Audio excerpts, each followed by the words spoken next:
Tout ce qu'il faut savoir de l'actualité économique en 120 secondes montre en main. Les Français vont devoir se serrer la ceinture. Mardi 15 juillet, François Bayrou a présenté ses pistes budgétaires pour 2026 avec près de 44 milliards d'euros d'économies à la clé. Coupe budgétaire dans la fonction publique, gel des pensions de retraite et des prestations sociales, contribution de solidarité pour les plus hauts revenus, etc. Capital passe en revue les mesures envisagées. Les arrêts maladie dans le viseur du gouvernement. Parmi les pistes d'économie envisagées par l'exécutif, les dépenses de santé seront rabotées à hauteur de 5 milliards d'euros. Le Premier ministre entend, par exemple, mettre fin à la dérive des arrêts maladie, en particulier ceux de longue durée. Ces derniers pèsent près d'un quart du budget des indemnités journalières, soit environ 2,45 milliards d'euros.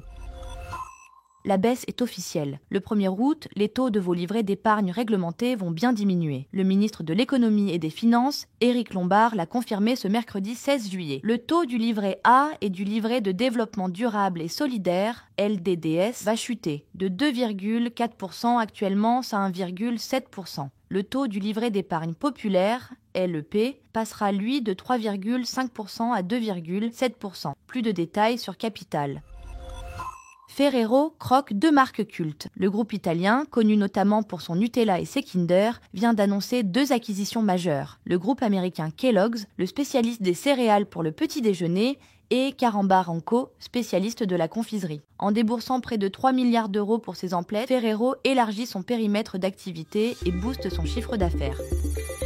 Ce podcast a été écrit par les journalistes de Capital et mis en voix par une intelligence artificielle. Abonnez-vous sur votre plateforme habituelle pour écouter chaque épisode dès sa sortie.